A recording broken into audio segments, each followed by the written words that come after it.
Happy Thursday to you. Thank you so much for joining me today. I see my dear friend Brian Schumann on LinkedIn Live. What a treat. I'm so grateful that you are here today. And for those of you joining me on the replay, hello, and welcome to the show. I'm excited to welcome you to today's live Level Up conversation. Welcome to Level Up with Winnie Sun. Market updates.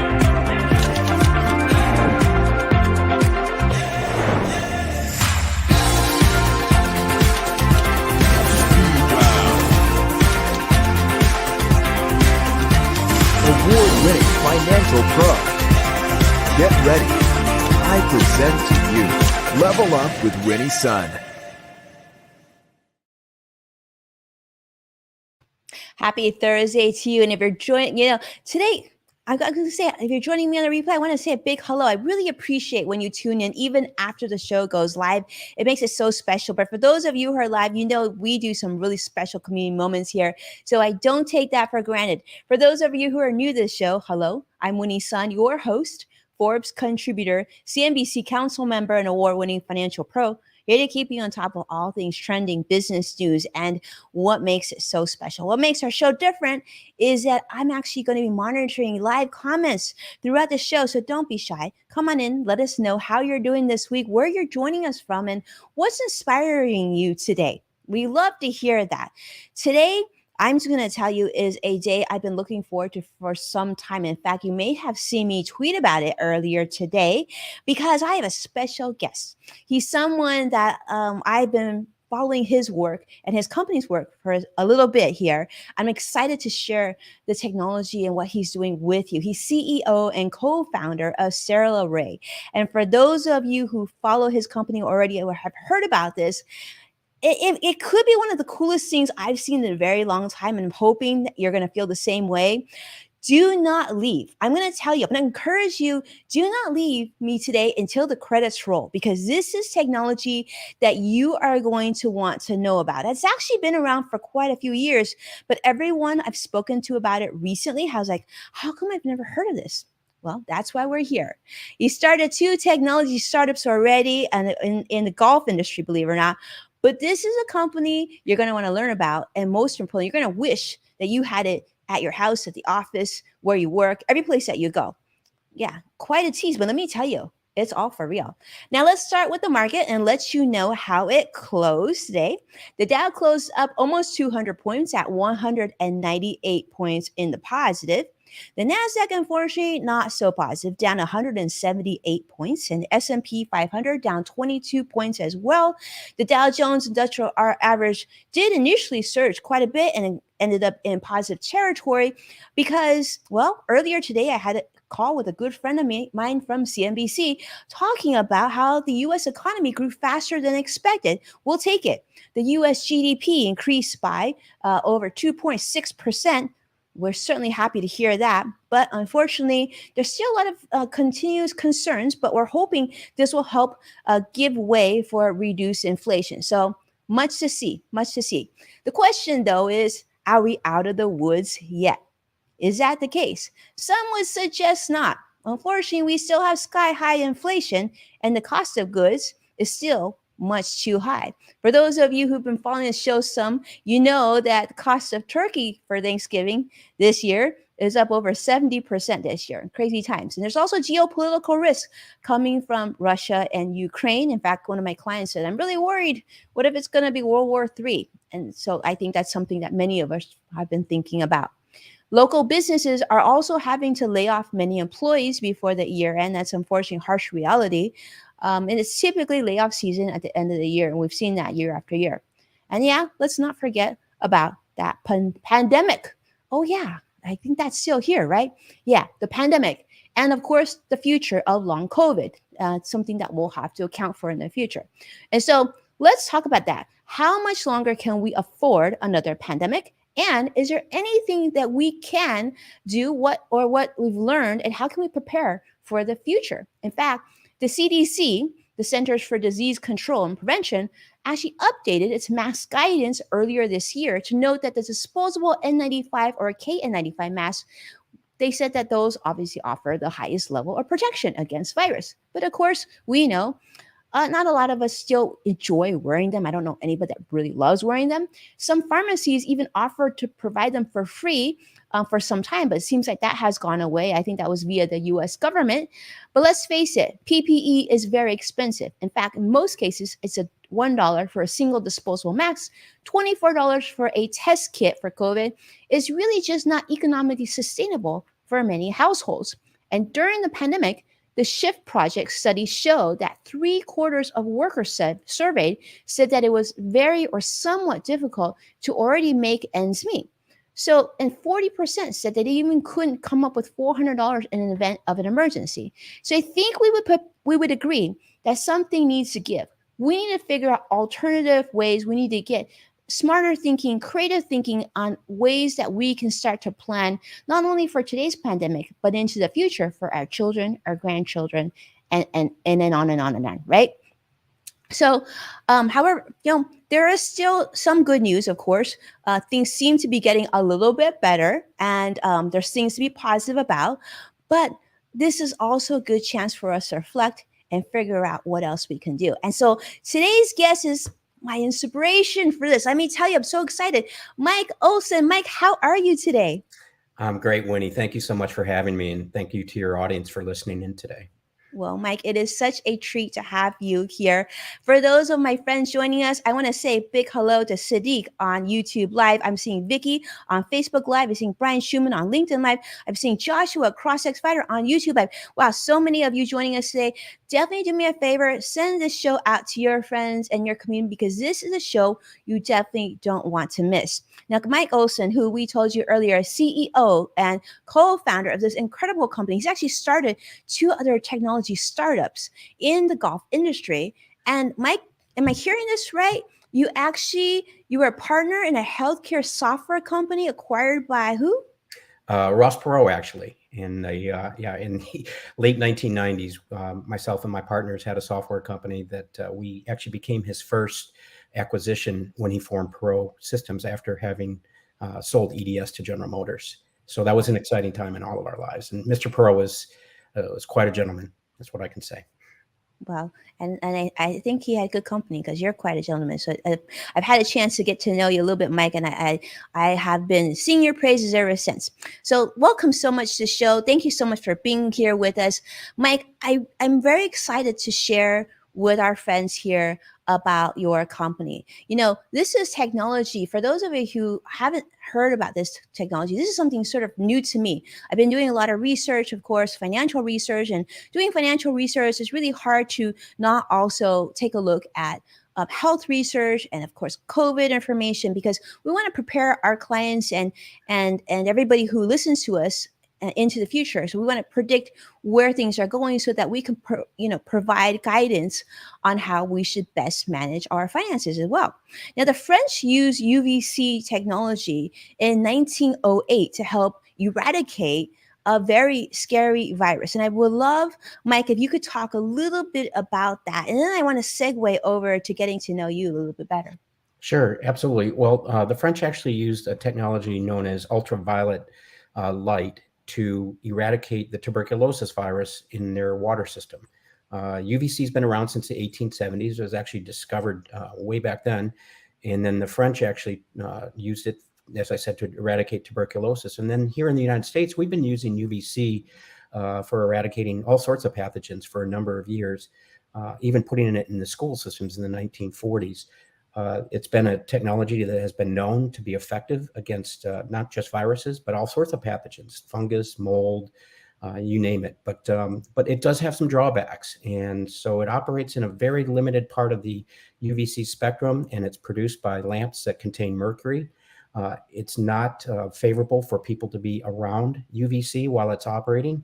And a number of years ago, after I sold my last golf business, I was introduced to 2 brothers here in New Hampshire, in Somersworth, New Hampshire, who the one brother, Ed Neester, is a physicist by way of background, and he actually found that there was another wavelength within the UVC spectrum that was equally, if not more effective, for eradicating pathogens than UVC. And so he set forth to build a very specialized type of lamp that could produce this wavelength at 222 nanometers.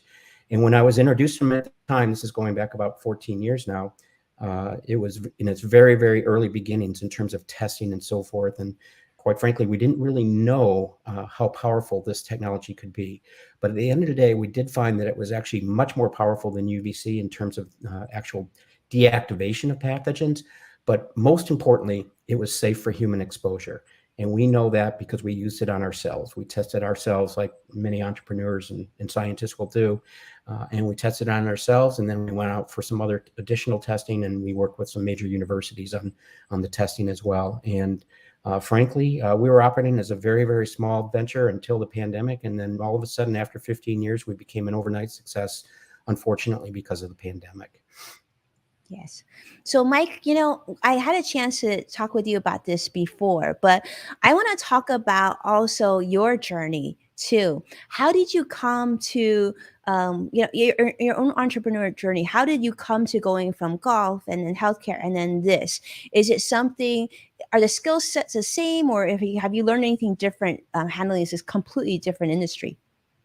Well, great question. I actually have always had an inkling for entrepreneurship. And actually, when I started my career, I worked for a company that was in the healthcare information technology space. And I ended up in that line of work for about 20 years, culminating in the sale of a software company to Ross Perot. Like many others, after that happened, I had my 9/11 moment. I happened to be working at the World Trade Center on behalf of Mr. Perot's company, working with Empire Blue Cross Blue Shield when the towers came down. I was not there that day, fortunately, but many of our employees were, unfortunately. And so at that moment, I just took a look at the fact that I was traveling a lot. I was enjoying my work. I had two sons that were in high school. And I said that maybe there's a better way and a better path in terms of exploring other options. And I did what a lot of people did. I looked at my passion, which one of my passions was golf. And I said, maybe I can combine my passion with navigation. And that's what I did. So I found a technology out of South Africa that actually had been implemented at Wimbledon, tracking the tennis balls during the tournaments. And I approached the gentleman that developed the radar technology. And I asked him if, in fact, he could apply that to a golf ball. And he said, yes, he could. And so we spent a couple of years developing a radar system for indoor golf simulators. The name of the company was About Golf. And it was a radically different and unique approach, but allowed indoor stores, if you will, to sell golf equipment and fit people for golf equipment.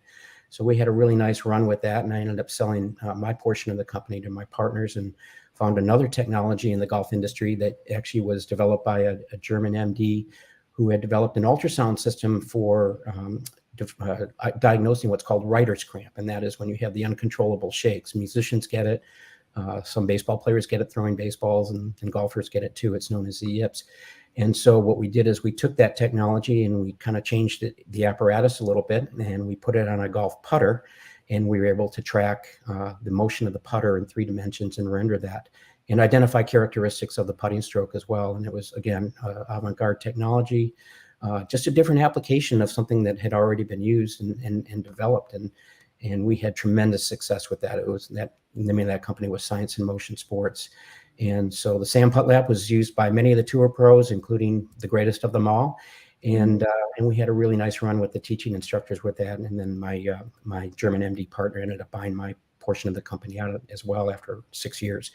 So it was at that point I was introduced to John and Ed Neester, Ed being the physicist, and I looked at their technology, having spent so many years in healthcare, and I thought for sure that this technology that could eradicate pathogens literally at the speed of light would instantly take off in the healthcare world. And so we formed a company around the technology to take it to the healthcare space primarily. It didn't take hold. And the reasons are numerous. One of them was the fact that in the healthcare provider space, there are financial incentives at that time not to really deal with infection prevention. I mean, it was given lip service, and because the reimbursement mechanisms were set up in such a way that if you got an infection at a hospital and you had a 20 and still do have a 20% chance of getting an infection, the hospitals were not incented to actually eliminate those infections. And so we were ahead of our time again with this technology, but we did find application before the pandemic for other areas where, pathogens are problematic, such things as hospital clean rooms, cannabis grow operations, believe it or not. vineyards. So we had other avenues, if you will, to pursue with the technology that weren't dependent upon healthcare, and we were successful in that regard. But obviously, when the pandemic hit, boom, everything changed in our world. We had 10,000 inquiries in the first 3 months of 2020. At the point where really we're still following up on some of those inquiries, and we couldn't produce the product at the scale that the market was demanding. And fortunately, we got some good outside counsel, and they suggested that we license our technology to manufacturing companies that could do it. And so we are in the process now. We have 2 license agreements in place, and we're seeking to add additional licensees for those that want to make this very, very special technology and make it their own brand, their own products, and so on and so forth. But in the meantime, we've ramped up our production. For the most part, we satisfied the market demand as it is today. There has been a little bit of a pause, if you will, in people's awareness of COVID. People should be aware that COVID is not going away. It's mutating in ways that we can't expect or won't even know. And it will always be problematic. So whether it's Ebola or SARS or MERS or the next version of COVID, we now have to pay attention to indoor air quality. And that's the one, I would say, good thing that's come out of COVID and the pandemic, is that all of a sudden, people are now paying attention to the quality of the air indoors. And when you spend 90% of your time indoors, that's important. Obviously, the EPA has been addressing water quality. They've been addressing outdoor air quality, pollution, if you will, but they've never addressed indoor air quality. And fortunately, I think they've finally taken notice, and the other federal agencies have as well. So we're going to see indoor air quality improve drastically over the coming years. The building codes will change. There may even be some federal regulations that will allow for that. And so we're hopeful that that we'll be in line with that with our technology. Very good. Well, Mike, I want to start here. Mm-hmm. You know, I think a lot of people haven't heard this term. So I want to start at this level. What is far UV? This is what we're talking about, right? This technology, far UV. Okay. Yep, that's exactly it. So ultraviolet light is actually a spectrum of different wavelengths. And these wavelengths can range anywhere from, say, 100 nanometers all the way up to about 340, 360 nanometers, depending on whose book you pick up. But within those that spectrum, if you will, there is a range that's called UVC. And that range is a more narrow range of, say, 200 to 280 nanometers. And the different wavelengths within that range, if you will, have different characteristics and different capabilities. But the one wavelength that's been used for over 140 years now is 254 nanometers. And that's what UVC lamps actually produce. They produce 254 nanometer wavelength. And that's a wavelength that we know works for disinfection to some degree. But we also know that it's not safe for human exposure. So when Ed started taking a look at this particular range of wavelengths, if you will, his background is actually in the laser business, but he started to take a look at it because he was asked by a local wastewater treatment plant to come in and take a look at their use of UVC for eradicating bacteria in the discharge. So that's how he got his start in the business back in the late 1990s.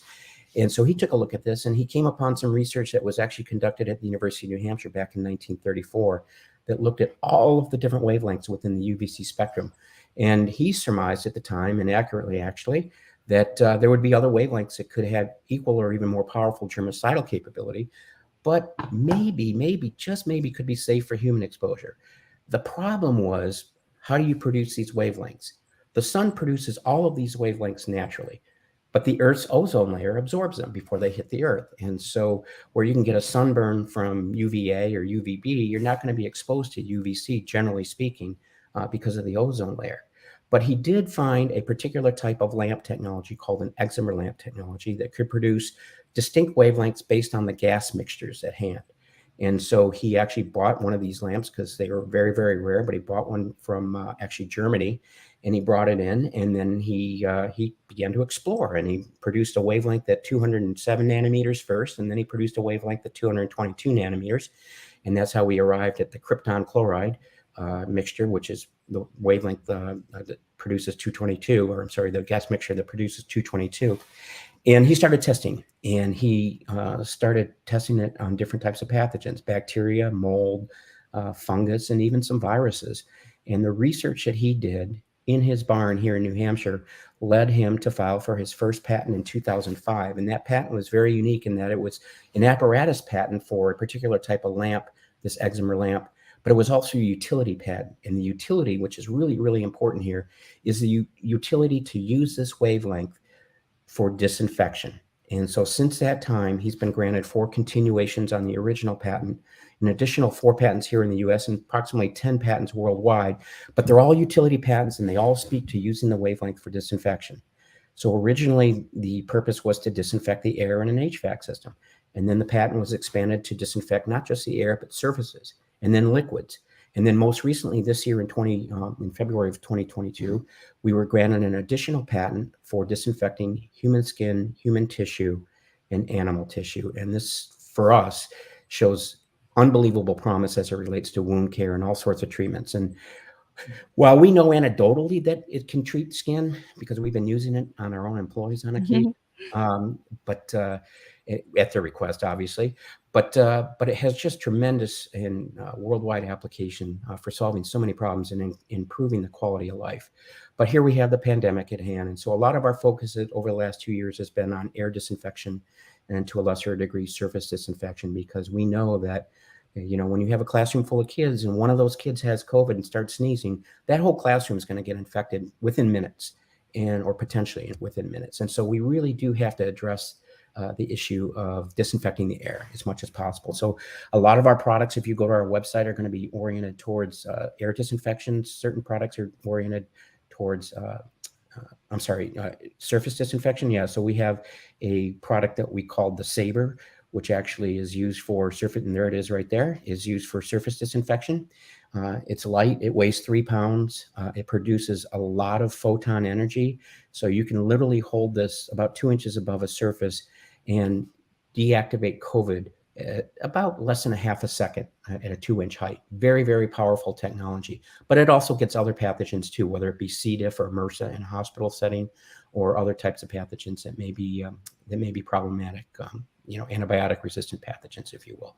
So we increase the portfolio of our products based on the application need and what we determine and what the market says to us is the next requirement. And I think we've done a pretty good job of that. Amazing, Mike. I want to show the audience more of your products. Before I do that, though, I don't know if you saw, for those of you on social, recently, White House COVID-19 response coordinator, Dr. Jha, finally said that COVID is in fact airborne. So this was actually, that was shared in a tweet, and this is his announcement actually saying that, they're actually finally saying that, in fact, COVID is airborne and we need to clean the air. And I know a lot of our audience is watching this and thinking, well, I know that a lot of work needs to be done, but now that I see that, Mike, you've had this technology, you've had it forever, for many, many years now, why don't we have it, like you said, in every hospital, in every school, in every airport? That, I think, is the question that I first asked you when I first met you. I actually thought, is it because it's just so extraordinarily expensive that people can't afford to have this in buildings? And I was surprised to hear that it isn't. So Mike, what is the challenge here? So the challenge has always been getting from what we would call early adopters to more broad acceptance in the marketplace. And it's probably mostly due to the fact that there wasn't a lot of third-party peer-reviewed research about not just the efficacy of this technology, but the safety of it. Everybody knows that UVC 254 is not safe. And so when people hear that our technology falls within the UVC spectrum, there's a natural assumption to be made that, in fact, it's not safe as well. Fortunately for us, over the last 4 years, there's been a lot of really good work done at Columbia University, Kobe University in Japan, Hiroshima University in Japan, and other universities here in the United States, where they now have published and peer-reviewed research regarding not just the efficacy of this technology, how powerful it really is, but also the safety of it. And so with that research, we're seeing a much more broad adoption.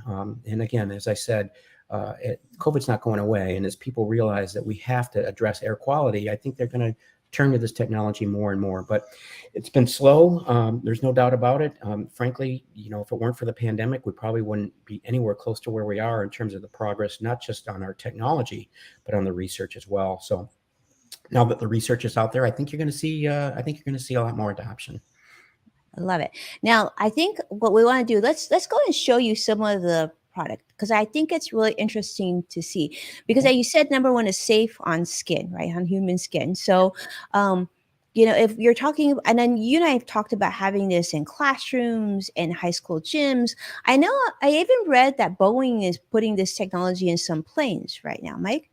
Yeah, they actually, we worked with Boeing back starting in 2015 to develop a set of applications for their laboratories, onboard laboratories. So whether it be the water disinfection coming out of the sink or the air disinfection in the laboratory itself, Boeing is a big believer in this technology.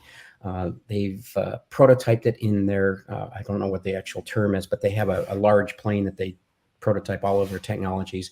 And they've won several awards for this technology. So they haven't put it on any planes yet. There's still probably a few years off before they do that. There's all sorts of things they have to worry about in terms of equipping planes with new technologies. But they certainly have gravitated towards this as a solution for disinfection. And if there's one thing that's true, it's the air in an airplane is not good quality. We know that. And as much as the airlines will want to dispute that, the fact is it is true. And otherwise they wouldn't be looking at these types of technologies to try and improve their air quality. So we do know that that over the coming years, it will be adopted, it will be incorporated. But in the meantime, we have kids in schools, we have very sick people in hospitals, we have commercial buildings that are sitting empty because people don't want to go back to work. We have fast food restaurants where the employees don't feel safe, and where patrons used to go and buy 2 cups of coffee, they buy it at the door and they turn around and leave. So we've got all those challenges ahead of us right now that really can utilize this and make all of our lives much better. And that's really our focus at this point.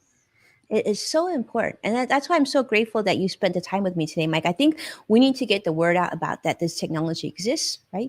It's made here in the United States. It's capable. It's something that we can start to adopt into offices and hospitals and whatnot. And one thing that I don't think I've actually ever shared this on the show, and I know I shared this with you, Mike, before, is my dad was actually in the hospital for a few years because of an unfortunate accident right before the pandemic. And even before vaccines were out, one of the healthcare workers actually accidentally gave my dad COVID while in the hospital, which created all sorts of ongoing seizures and just a lot of bad things. So this type of technology is absolutely necessary because it takes away some of those difficult discussions of that everybody needs to absolutely mask, because we know that's imperfect, right? Even if you had a classroom full of kids, like my 9-year-old is not going to always remember that the mask has to be perfectly put on. And let's be honest, we don't want our kids to have to mask forever. And it's not just COVID, like you mentioned. There's all these other things that are probably going to come in front of COVID that we haven't even seen yet. So, Mike, what can we do to help with the situation? And what are some of the, I guess, what is the current situation of the problem? Yeah, so the current situation is that everybody recognizes that the COVID is not going away. It's just going to take different forms. It's going to come and go as the seasons come and go. And in some cases, it may become much like the existing flu situation where we'll have to get an annual shot. But even then, we're not secure. I think what we really have to do is we have to look at providing a solution that moves away from people's behavior or the reliance on people's behavior, or in some cases their politics, or even some of their financial capabilities, and move to a solution that is agnostic, that actually is there and available for anybody at no charge to them just because they happen to be in a particular facility. And so that's what this technology can do. It can move us away from relying on people's behaviors and attitudes to relying on the technology as part of a building infrastructure and be protecting people even without their knowledge. And once we get to that point, I think you're going to see a dramatic downturn in the incidence rate for not just COVID, but certainly influenza and other types of transmitted pathogens too.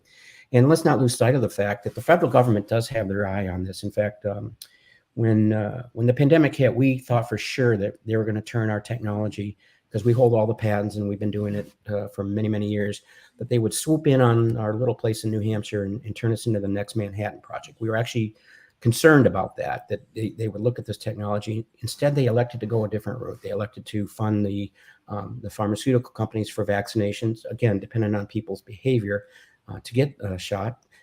We think that they've now woken up and that they understand that, yes, in fact, we have to look at this technology and other technologies like ours that can be present on and working all the time and protecting people all of the time. So my people are watching and you're saying, well, I have a HEPA filter at my office, or I've got a HEPA in my child's classroom. How is this different? Does one replace the other? Or what do you say to that? Well, it's a good question. And where filters are helpful is in removing what we call particulate matter or larger particles in the air. When they're placed in an HVAC system, or even if there's an in-room filtering system, it's helpful, and it needs to be part of the solution overall. We can't just have one technology that we rely on. So that's where it's helpful. The problem, though, is if you solely rely on filters or air cleaning technologies that work with the HVAC system, you're dependent on what's called an air exchange. In most schools, the air exchange is somewhere around 1, at most 2 exchanges per hour. That is, all the air in that classroom is going to get exchanged only once or maybe twice per hour. In hospitals, you might see it go from 4 to 6, in an operating room suite, as much as 10 exchanges per hour. Again, the problem is if you have one sick kid that's in a classroom and he or she starts sneezing, those viral particles are being put all over the classroom literally within seconds. And you don't have the luxury of waiting for an air exchange to protect those other kids. So you need a technology that can work instantly, literally at the speed of light. And that's what the photons that are put out by our lamps do. They work at the speed of light and can protect those kids before, believe it or not, those viral particles can get from one desk to the next. That's how quickly it can work. It works almost instantaneously. So it's just part of a layered solution. And where HVAC is helpful is that HVAC will obviously disinfect the air with our technology at whatever that exchange rate is, but it will do every cubic centimeter within a facility, where it's not feasible, if you will, to put lamps, line of sight lamps, in every room or every space in a school or a commercial building. It's just not feasible. But where you put it where people gather, now you're getting more bang for your buck. So it's just a combination of those things together. And I think we have to really look at multi-approaches or multi-technology approaches to get this and protect people. Amazing. Well, I hope that you enjoyed. I learned so much from Mike today. I hope you enjoy this, because I think if we can share this discussion, Mike, I think more people just need to know that this technology exists. When I actually got a chance to speak with you, I was like, I can't wait to get my hands on that saber. In fact, do you mind, Mike, sharing what it looks like? Because it's actually really cool. So this is the saber here. This weighs 3 pounds. It's balanced. And we designed it for surface disinfection, to go over surfaces like this, like my laptop, if you will. But now people are using it. They asked us to design some wall mounts, some door mounts, so they can use it for line of sight as well. As I said before, I'm trying to get it out of my face. As I said before, this can actually disinfect surfaces at less than a fraction of a second, about a half a second of COVID. Other pathogens take longer. But believe it or not, this is what we've used on a couple of our employees that requested to try it for herpes simplex cold sore outbreaks. And it eliminates the cold sore instantly. So we are in the process of forming a medical device company with a number of different versions or applications of the lamp for different disinfection purposes. One of them, obviously, for dermatology. So we're very, very excited about the application for human skin and human tissue. Well, for anybody out there who's recently had a cold sore, and I have kids, so I'm almost has a fear. Can you imagine having this fix your cold sore just like that? That was like, that alone should get you excited. But right, so I know that, Mike, we talked about this too. Like in I said, well, how many of these sort of far UV lights do you need in a classroom? And I think you should share that too. Would be a good start, right? And in a larger gymnasium size, 4 would be a good start.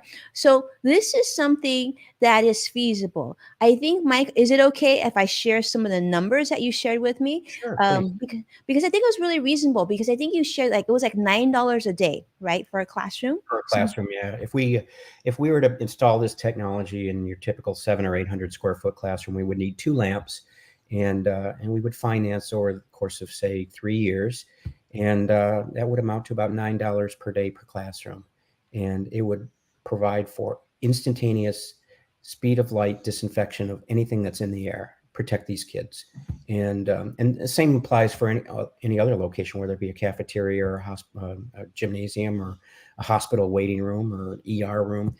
We can offer that same level of protection for roughly the same amount of money, and it's really, really money well spent, in our opinion. it's money well spent. And one of my inspirations of reaching out to you, Mike, was this, is because, as you know, I do a lot of media appearances, whether it be CNBC or the Today Show or Good Day LA. And one of the things that I talk to my friends about who are on air, they say one of the challenges is when you're on air, you can't mask up. You can't protect yourself. And so one of my very good friends who has her own show, who's been filming in person this whole time, has unfortunately had COVID multiple times, and she has a newborn at home, and she just feels like, when is this going to end? So that is what led me to learning more about your technology. And I'm so grateful because it led us to our friendship and getting to know you. But this is exciting. One of the questions that we have that we love to share, it comes from Sadiq and on YouTube Live. And he's asking if your device is foldable. Is this something, I think a lot of us are looking for portability, right? If the buildings don't have this technology quick enough, Mike, is this something that we personally can start to think about for ourselves? Yeah, the issue there is you need to have enough power in the lamp to offer a large enough protection area that would warrant carrying it around. So while we could develop a 6 or 7 inch high, something that you could carry with you and put in a restaurant table, we could develop that. The proximity of its effectiveness would be only a matter of 2 or 3 or maybe at most 4 feet. So while you have these pathogens emanating from other areas of the restaurant, certainly your table would be protected from everybody sitting at that table, but it wouldn't necessarily protect you from anything else that may be going on around you. So there is a trade-off between the power of the lamp itself and the effectiveness and the range of effectiveness as well. So this is something we just have to work through. We are looking into developing a much smaller profile lamp that would have much more power, that would afford a much larger protection area. In fact, we just came out with a 6-inch lamp for looking at much smaller spaces, including restaurants and so forth. We're getting there. The technology is evolving, and we're getting there, but we're not quite there yet for something that you can carry around. Although I will say that the Sabre has been purchased by hundreds of consumers that are using it and traveling with it and disinfecting their hotel rooms or places that they go, or their luggage. I mean, we have a lot of people that are immunocompromised that really do need to worry about where they go and how they're protected. And so the Sabre is a great solution for them as well. And yeah, we have a lot of different applications: ambulances, Pilates studios, beach volleyball. I mean, there's all sorts of different places that are using this technology right now. How fun. And I see Vicky Garvey joining us from the UK and saying, hopefully the technology comes to the UK. And let me just say, because I did this research and, and that I know that this Sabre is also high in demand. So it's not like, if you get lucky, maybe you'll be able to get one. So I think that's a good question, Mike. Like, as you develop new technologies, right? A smaller item, where should people go to learn more about the product? Where should they go to follow for more developments? Yeah, actually, the best place to go is to our website, sterilray.com. And then from there, they can peruse the different applications, the different products, if you will, the science. We put a lot of the science behind the technology on the website itself. And then we also have a presence on Facebook, Twitter, LinkedIn, YouTube, Vimeo. So those sites also, if you look for Sterilray on those social media sites, you'll come across us as well. And we put a lot of interesting kind of fun videos on the application of our technologies and people that actually use it day to day. So it's a good place to go to see how it can be applied. I would love to see this in hotels too, Mike. I'm just saying, like Yeah. airports. I think this would be really great to have, so that you would feel like you're really back to normal and you feel secure and safe that you're gonna be okay. Mike, is there anything else that I didn't ask you that you'd like to share with us? Well, I would just say to your audience that now that they're aware of the technology, is that spread the word that this does exist and that it is safe. And that, frankly, if they can't remember the details of the technology, just always inquire and ask about air quality. We have to improve the air quality of every facility, every building, everywhere we go. We have to do it. There's nobody that's looking over air quality right now. Nobody's regulating it. Nobody's paying attention to it. And we need more, not just federal intervention, but the local building codes to be brought up to speed to make sure that the air quality in the buildings that we occupy is actually safe. We have to do that. We have to do that. And I think we would all agree, we want to be safe. We want our children to be safe. So we are the one of the wealthiest nations of the world, and we have the technology. Like, I'm just thinking, let's just hurry up and get this done already so that we can all get on with life, right? Yeah. We all miss each other. We all miss doing the things we love. And not only that, for those of you who are like me, who love cruises, don't you wish this was on a cruise ship already? Because come on now, right? Okay, get back to the buffet. But with that, Mike, uh, this has been so fun, but we gotta do speed round because my audiences love this and we want to hear Sure. from you. You ready, Mike? Sure.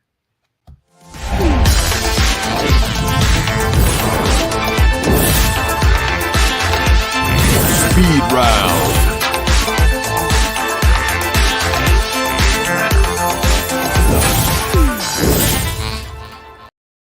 All right, Mike, this is the fun part. We get to ask you 2 questions and give you 2 minutes. You ready? Sure. Okay. Well, you hopefully you'll like these questions, but the first one will be this, Mike. I want to know, what do you think is the best thing that you personally have ever learned, and how has it helped you today? I think the best thing I've ever learned is to persevere. That you may have an idea that's ahead of its time that people just don't understand, and maybe don't really understand the application of it. And you're going to have to educate people. I call it missionary work. But regardless of the technologies that I've been involved with, they've all been essentially ahead of their time. And we've had to take years to develop not just the product or the technology, but develop the market understanding of how the technology can benefit them. And this particular technology is a really good case in point. I've been working with John and Ed for, well, like I said, 14 years. And we've been at it for 14 years, trying to get this technology out into the marketplace and have people understand how important it is and how it can literally save people and save the planet, potentially, if we have a pandemic that's even worse than what we've been across. So we have to stay steadfast. I will say that Ed and John and I all share a passion for improving humanity and helping humanity with this technology. That's what we're about. That's what motivates us to go to work. And so it's easy for us to persevere with that kind of motivation. Amazing. I love that. Well, thank you so much. All right. Question number 2, Mike. And this is a special one. We believe here that everyone has their own yes factor. Mhm. So, Mike, what would you say that your yes factor is? Oh, great question.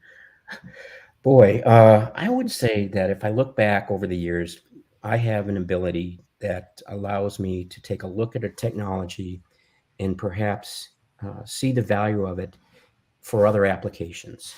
And so whether it was in the healthcare IT industry or in the golf industry, looking at the 2 technologies I was involved with, neither of those technologies had any business being in the golf industry. But I was able to take a look at it and say, yeah, I think there's an application there. And the same thing holds true with this particular technology. In fact, Ed and John and I were so far ahead of our time. We spent 12 years struggling until the pandemic. And so, but we all saw the potential for this technology. And now every day we wake up and we fill a whiteboard with new ideas. So whether it's agriculture or whether it's medical devices or, whatever it may be, HVAC itself, we're waking up and we can't wait to get to work because we've got new ideas that we need to explore and new products that we need to develop and new ways to help people. And that's my yes factor, I guess. That's your best factor, your genius, your creativity. And we are so thankful to have you, Mike, as a friend to the show. It's been such a treat to get to know you. I hope those of you who are watching will embrace Mike and his company, his technology, and help us share the word because, it's about taking care of one another and sharing is caring. I think this is a great example of that. So it has been my honor to share the stage today with Mike. Definitely give him a follow. We're going to share his information, his company's information out there too. And let me just say, the saber looks so cool. So I'm excited to check it out. I'm actually going to take it up. I'm going to take mine on the road. I'm going to share more of that with you and have some fun. But I want to say a huge thank you, of course, to CrossX Fighter joining us on YouTube Live and Vicky joining us on Facebook Live. And wow, so many on LinkedIn Live. We have a very, very full audience from all different platforms, all different countries. And we appreciate you making the time to be here. Thank you so much for watching, supporting our program. Take a moment to share the show with someone that you care about. Share it on social media, tag me so I can properly thank you on a future show. And as a reminder, you can find full episodes of Level Up with Winnie Sun on NASDAQ, Amazon Fire, Roku, and many other platforms. And don't forget to check out Yes Factor with Winnie Sun, which is part of the LinkedIn Podcast Network on Apple Podcasts or wherever you tune in to podcasts. And with that, thank you so much, Mike. I hope that you Thank have you for having me. And thank you to your audience for listening. Well, thank you for your friendship. We are so grateful to have met you. And let me just say, for those of you who are watching, I know we have a lot of entrepreneurs, we have a lot of media. Wouldn't this be just an amazing gift to a school or a charity or a company, to your employees? This is the stuff that maybe they don't see, but probably they'll be grateful for you for caring to make this happen. I'm excited. I can't wait to bring this into my studio for sure. But with that, take care, be well, and I'll see everyone again next week. Take care now. Thanks, Winnie. Bye.